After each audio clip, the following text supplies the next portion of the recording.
Seja bem-vindo ao RTV Notícias. Abrimos este jornal com as declarações de Pedro Passos Coelho no chão da Lagoa. Pedro Passos Coelho aproveitou para atacar os anteriores governos socialistas e pediu apoio para as próximas eleições. O líder nacional do PSD e primeiro-ministro aproveitou domingo a presença na festa dos social-democratas madeirenses para criticar os anteriores governos socialistas, que responsabilizou pelos tempos de dificuldade que o país atravessou e pelo desemprego que daí adveio. Falando para desempregados, Passos Coelho sublinhou a necessidade de atrair investimento de forma a poder dar melhores condições de vida às pessoas. Para esses todos, não é o emprego do Estado que conta, é o das empresas, porque são essas que criam riqueza, que criam emprego. E essas não vão atrás das obras públicas, essas vão atrás dos governos que sabem o que querem e que não fazem batota na economia, dando iguais condições a todos, para os que têm o mesmo mérito possam competir em igualdade de circunstâncias e com lealdade, disse o líder do PS numa referência implícita ao executivo de José Sócrates.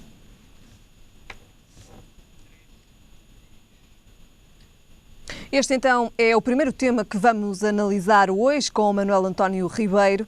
Manuel António Ribeiro, muito boa tarde. Obrigado desde já pela sua presença. Como é que podemos, então, analisar estas declarações de Pedro Passos Coelho na Madeira? Boa tarde, Helena. Boa tarde, telespectadores. São declarações, primeiro por o entusiasmo que ele teve perante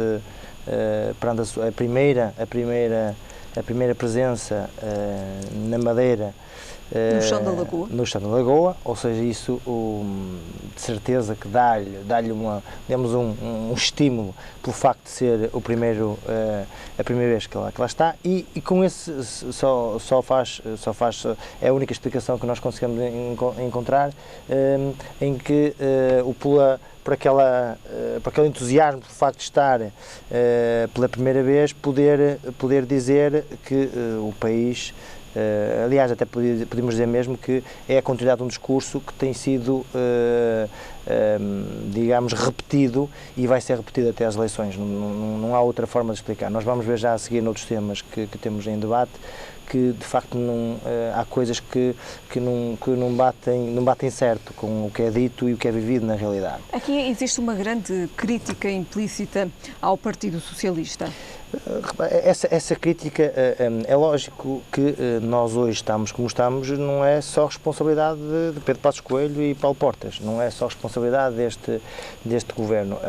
Há de facto decisões que foram tomadas nos últimos 40 anos que não abonaram a que 40 anos depois nós pudéssemos estar num país onde a economia fosse uma economia mais estável, onde os países vizinhos pudessem ter dificuldades e nós conseguíssemos estar preparados para esta crise que existiu e que ainda continua a perdurar e não sabemos até quando é que ela vai continuar.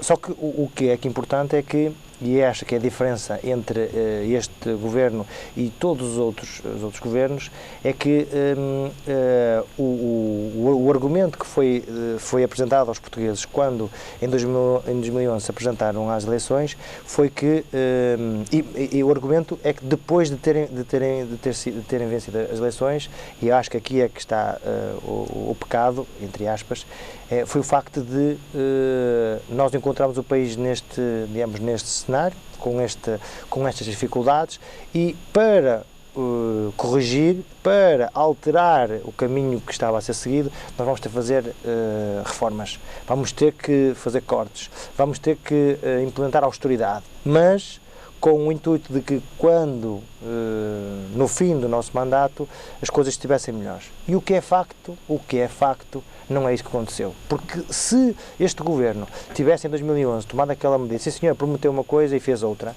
e mesmo que tivesse feito a austeridade, mas que no final as pessoas pudessem ser ressarcidas do esforço e do investimento que foi feito, então eu acho que a maioria absoluta era para este governo e não estamos agora aqui a discutir, ou não estamos aqui a questionar quem é que iria vencer. Mas não foi isso que aconteceu. Ou seja, o que aconteceu foram, a gente vê a realidade, empresas diariamente que abrem falência, cidadãos que perdem os seus empregos, pessoas que estão nos fundos de emprego que, sem terem a possibilidade de regressarem ao mercado de trabalho, continuam no fundo de emprego, alguns já nem fundo de emprego têm direito, e depois é uma consequência, porque as pessoas acabam por não ter acesso ao trabalho, não ter acesso ao trabalho, não ter remuneração, não ter fundo de emprego, não ter recursos, depois não podem pagar água, não podem pagar a luz, não podem pagar as rendas, e, como falaremos já a seguir, até inclusive os despejos são uma consequência das próprias habitações. Ora, isto para dizer o quê? Para dizer que o discurso do Primeiro-Ministro na Madeira é um discurso de campanha eleitoral e que nada mais digamos, poderia fazer e pode fazer do que continuar a alimentar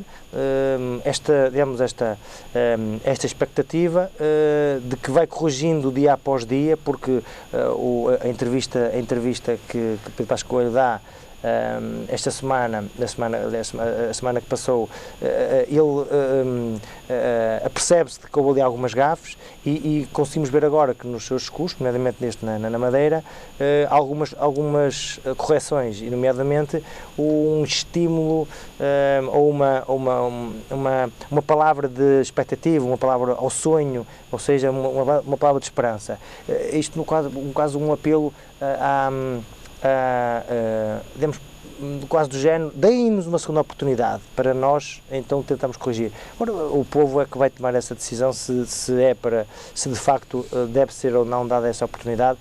O que é certo é que em 4 anos que nos foi prometido ao povo português uma série de reformas, uma série de uma austeridade até acima do que estava estipulado pela Troika, e o resultado é a dívida aumentou, o desemprego aumentou, as empresas cada vez mais falência, os próprios, digamos, a própria educação com cortes sucessivos, pessoas terem dificuldades em chegarem aos hospitais. Por isso, há aqui uma série de questões que não abonam a favor. Os índices, de facto, não são, digamos assim, favoráveis, embora haja, de facto, quem indique que a economia portuguesa está a alavancar.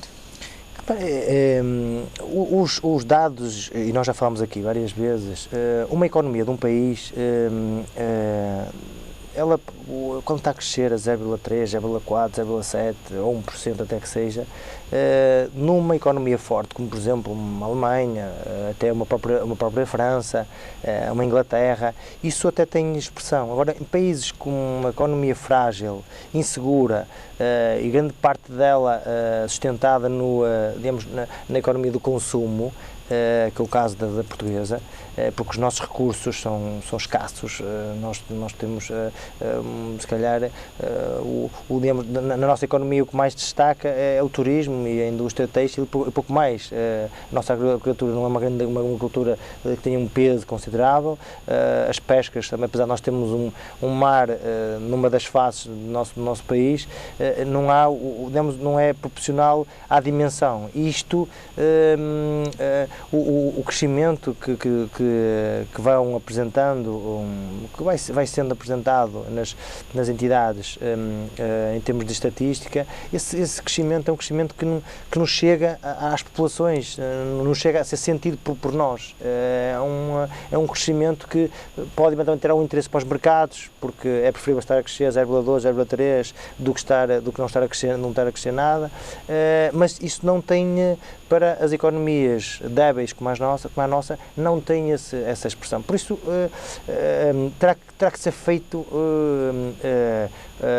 projetos, iniciativas com um intuito em que a indústria seja despertada para criar aqui uma dinâmica de emprego, porque se as empresas não estiverem bem financeiramente, se não tiverem, se a inovação não estiver a ser aqui apoiada e nós pautamos por essa diferença, nós vamos ter dificuldade numa questão que é a empregabilidade, ou seja, e se a empregabilidade não estiver, não estiver bem de saúde, nós vamos ter graves problemas em vários setores. Manuel António Ribeiro, neste momento as famílias portuguesas começam a conhecer outra realidade. Estamos a falar aqui de dois assuntos, também eles bastante distintos. Por um lado, o crédito às famílias e o crédito ao consumo, e por outro lado, falamos também da dificuldade das famílias portuguesas em pagarem as rendas de casa. Muito bem, Helena, acho que são duas questões pertinentes e que são a continuidade daquilo que nós estamos agora a falar, que é a nossa economia assenta, pousa no consumo e se, digamos, este crescimento que é recentemente agora pelas entidades apresentado, está pousado no consumo das famílias, ou seja, o crédito ao consumo das famílias aumentou. Ora, aumentou isto, por um lado, pode desmerecer aqui preocupação. Em que aspecto? Quer dizer que as pessoas possam já ter perdido um bocadinho daquele receio do apertar do cinto, de que, bem, agora as coisas podem estar a melhorar, então recorrem ao crédito pessoal para consumir. Mas isso, por outro lado, é preocupante. Porquê? Porque se eu estou a pedir para consumir, eu estou-me a endividar. Ora, se as famílias voltam a endividar-se, nomeadamente o crédito de habitação, o crédito ao consumo, nós passamos a ter uma economia débil, porque as famílias, ao endividar-se, é mais um ciclo e daqui a um período estamos a falar no resgate ou a pedir nova assistência financeira. Isso por um lado. Por outro lado, também é preocupante. Porquê? Porque o crédito às indústrias, às empresas, diminuiu. Ora, o que devia estar a aumentar não era o crédito das famílias, mas o crédito das empresas. Para quê? Porque se as empresas tiverem capacidade financeira de recorrer ao acesso ao dinheiro, pode ser investido na empresa, e as empresas, estando financeiramente bem, podem recrutar mais trabalhadores. Ora, e aí abanar o mercado de trabalho de forma a escoar todos aqueles trabalhadores desempregados que estão no Instituto de Emprego e poderem encaixá-los nas empresas. Bem como todos aqueles jovens que acabam as suas formações académicas, e que são milhares neste momento. Acho que é um ato preocupante, que são os jovens não conseguem arranjar o primeiro emprego. Ora, cá está, se o crédito fosse vocacionado para as empresas, então nós teríamos aí digamos, uma contrapartida, que era o mercado de trabalho começava a ter, digamos, a dinamizar, e com isso nós, os cidadãos podiam saíam do fundo de desemprego, passavam a ter o seu próprio trabalho e dinamizar a economia. Ora, sendo consumo a famílias, isso é preocupante, porque voltamos a ter a mentalidade do endividamento. Ora, o país, quer por este governo, quer por todos os outros que passaram, em muitos períodos, houve este conceito de endividamento. E esquecemos, que é a terceira questão, esquecemos da poupança, ou seja, aquele estímulo que devia existir em todos os portugueses, que era poupar, que é para nós não sermos o dia da manhã, porque imaginem o que era, que seria muito mais grave a crise que nós vivemos, se os pais que hoje sustentam os filhos, se ao longo de uma vida que trabalharam, ao longo de uma vida que pouparam, hoje, se não tivessem poupado, o Estado tinha um outro problema, que era que se os pais hoje, com a reforma e com algumas economias que pouparam, que estão a ajudar os seus filhos e netos, que não têm emprego, que não têm, até alguns até nem conseguem pagar as suas rendas, fruto de que pouparam de uma vida inteira, estão a apoiar. Ora, porquê? Porque viveram num tempo em que se poupava. Hoje, ao recorrer, ao pedir ao crédito familiar, ao endividamento, estamos também a discutir a questão da poupança. É extremamente importante e urgente que seja semeado o espírito da poupança, porque poupar para que amanhã, se precisar, o ter. Por outro lado, as famílias estão cada vez mais a sentir dificuldade e muitas delas não têm possibilidade de pagar as habitações. Muito bem, Helena, as rendas, isto é uma consequência de, nós falámos nas rendas, mas podemos falar sobre a conta da água, a conta da luz. Há imensas famílias que já cortam a luz e não têm energia em casa, têm água para fazer a sua vida higiênica, mas os seus hábitos higiênicos, mas inclusive vivem sem energia. Ora, isto nós estamos a ir para uma era muito longínqua, é preciso questionar. E olha que cada vez a única diferença de não viverem em barracas é que estão a viver em apartamentos que foram construídos há uma série de anos, pagam as rendas, mas não têm, os contatos estão cortados. Ora, isto é preciso analisar. Relativamente ao dado que a Helena apresentou, que é chocante, é preocupante. Nós temos uma média de 5 famílias por dia a serem despejadas por incumprimento do pagamento da renda, e quando nós temos um país onde grande parte das cidades, dos centros das cidades, estão uma boa parte devolutas, ou seja, a reabilitação urbana, que era um setor que devia ser apostado, e apostar não é só contrair empréstimo e pedir, digamos, verbas para investir, porque há um retorno, porque eu se reabilitar um edifício e esse edifício depois posso arrendá-lo, quer para a habitação, quer até para turismo. Por isso esse empréstimo, esse investimento, esse crédito é reembolsável, e não se percebe porque não há uma legislação mais motivadora, quer dos municípios, quer para o próprio Estado, para que para que esse mercado fosse dinamizado, e ao reabilitar aumentava digamos, a panóplia de possibilidades de arrendamento, e o mercado de arrendamento ser mais apetecível, ser menos dispendioso como o que é há datas de hoje. E isso, o que é que a consequência que traz? Traz para o que foi dito e muito bem, que é, há o despejo, porque a lei agora é muito mais severa do que era há uns anos atrás, o incumprimento ao fim de 2 meses, se não estou em erro, é automaticamente dado ordem de despejo. Ora, as pessoas, quando não têm renda, não têm dinheiro para pagar a sua renda, e estamos a falar que hoje viver de um teto, isso faz parte dos direitos humanos. Viver na rua abaixo da ponte é proibido. Ou seja, quando as pessoas não têm já esses pequenos recursos que é pagar a sua própria renda, tem que haver aqui uma preocupação. Dizíamos há bocadinho que o discurso do Primeiro-Ministro continua a estar ausente, desvia desta questão crucial, que é a questão social. Nós estamos a falar com pessoas, com seres humanos, que já não têm dinheiro para pagar a água, a luz e a própria renda, que são retiradas, são expulsadas das habitações que arrendaram. Estamos a falar aqui de uma questão que é social, onde é que discurso é feito, quer que foi discurso foi feito pelo Primeiro-Ministro, em que se prepara para digamos, intervir nesta área. É pouco dito, são escassas as ideias, até quase nenhumas, sobre esse assunto que envolve milhares de portugueses. Muito bem. Manuel António Ribeiro, falamos agora de um tema local. Gaia celebrou o Dia da Mobilidade, e também vai ter o primeiro carro elétrico que vai ser então construído em Gaia. Quais são, digamos assim, os benefícios para o concelho de Gaia com a construção deste carro elétrico? Gaia organizou, e o município está de parabéns por essa iniciativa, o Dia da Mobilidade Elétrica.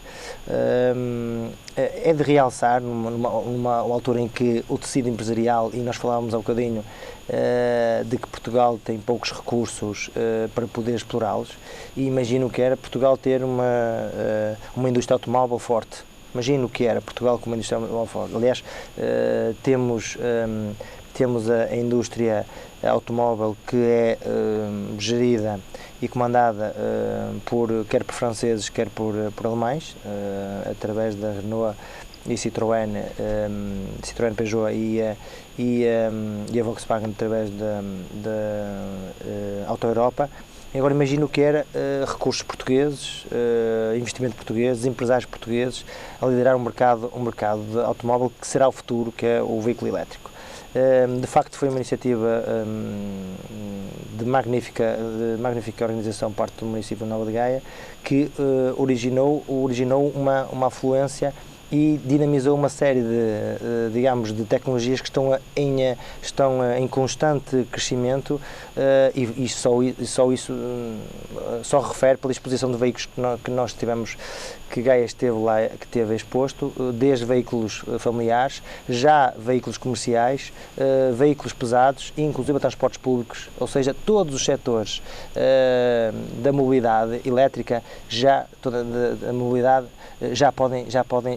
existem construção e já podem circular nas nossas ruas. Ora, isto é notável, é um crescimento notável. Notável ainda é, sem dúvida, o projeto que ele ainda disse muito bem, que é um projeto em que tem origem em Gaia, é um projeto em que é uma empresa sediada em Gaia, é uma empresa em que tem um know-how e tem uma concessão com outros participantes, nomeadamente no conceito e no projeto elétrico do veículo. A carroceria também tem outros engenheiros e outras empresas também envolvidas, mas o conceito, o carro, está homologado já, ou seja, não é um projeto como existe em várias faculdades, os carros elétricos, é um carro já homologado, com matrícula, e que a curto prazo estão, digamos, em estudo a comercialização e a produção de viaturas em série. Falavam os responsáveis da empresa que gostariam de ter começar a produzir entre 125 a 200 viaturas por ano.